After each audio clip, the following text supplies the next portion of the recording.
Kami dari kelompok 6 akan mempresentasikan persatuan dan kesatuan pada masa reformasi.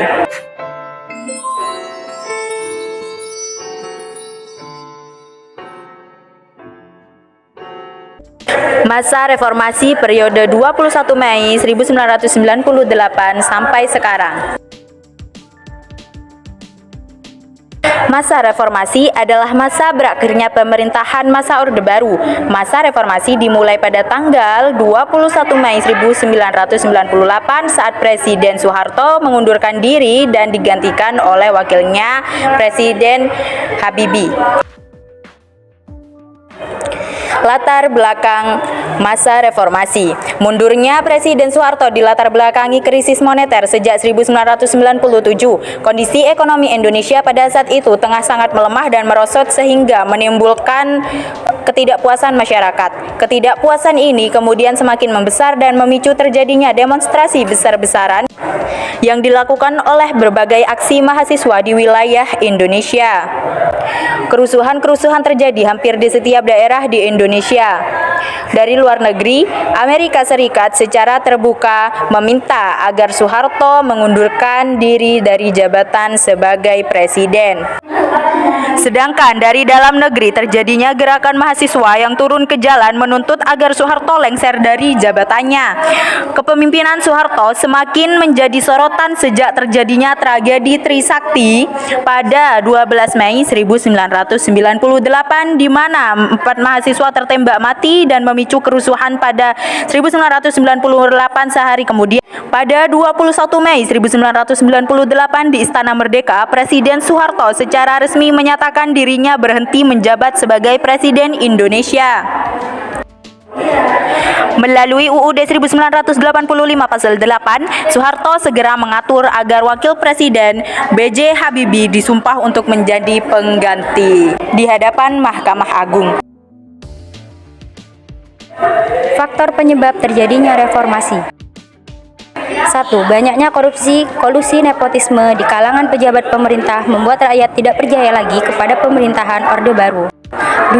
Terjadinya krisis ekonomi moneter pada tahun 1998 membuat rakyat menderita dengan sulitnya mendapatkan barang-barang kebutuhan pokok. 3. Banyaknya terjadinya kasus pelanggaran HAM, misalnya tragedi Trisakti. 4. Tidak adanya perlakuan yang adil dalam proses hukum di antara warga negara. Tantangan terjadinya era reformasi yaitu: yang pertama, pengaruh globalisasi yang mempengaruhi dan mengancam nilai-nilai Pancasila. Yang kedua, munculnya ideologi baru. Yang ketiga, korupsi. Yang keempat, menurunnya rasa persatuan dan kesatuan. Yang kelima, kondisi masyarakat yang diwarnai oleh kehidupan yang serba bebas.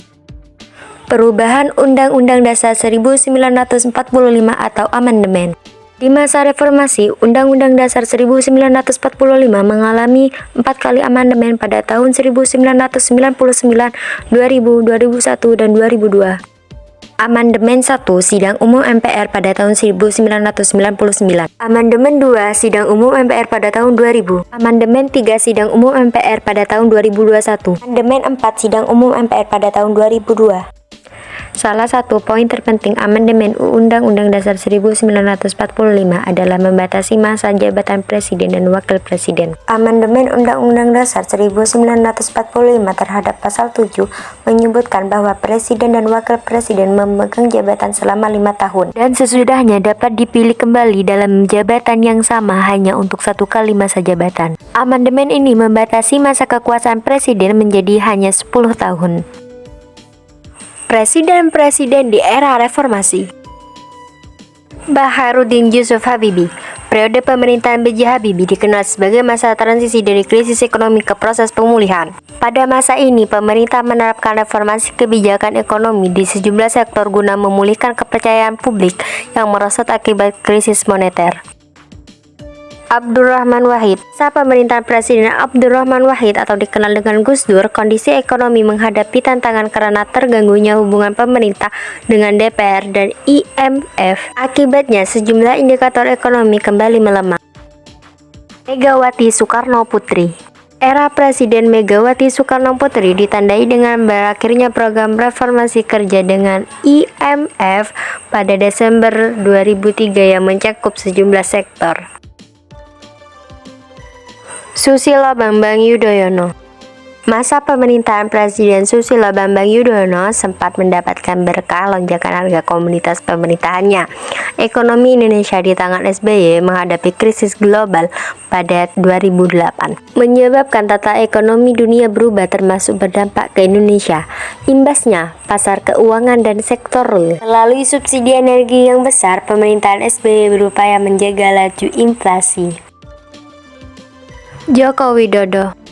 Saat pemerintahan Joko Widodo dihadapkan dengan kelemahan ekonomi dunia saat baru menjabat, Presiden Joko Widodo tak gentar, mantan mebel ini bergegas ambil langkah strategis.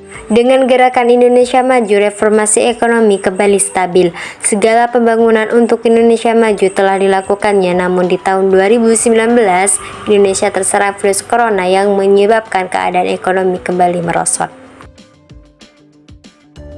Inilah presiden di era reformasi. Masa jabatan Presiden B.J. Habibie kurang lebihnya hanya 1 tahun.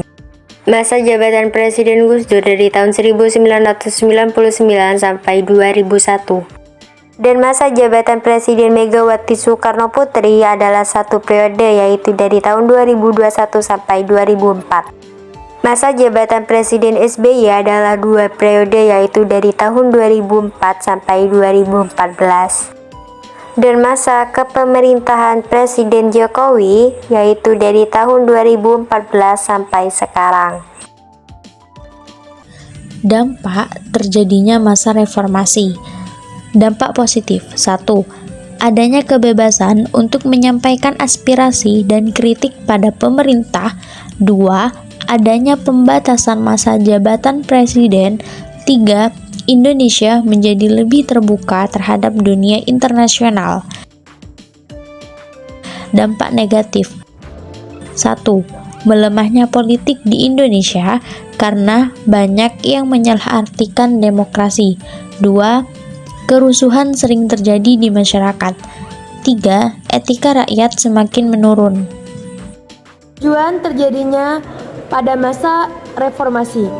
Yang pertama, menata kembali seluruh struktur kenegaraan. Yang kedua, melakukan perubahan secara serius dan bertahap untuk menemukan nilai-nilai baru dalam kehidupan berbangsa dan bernegara.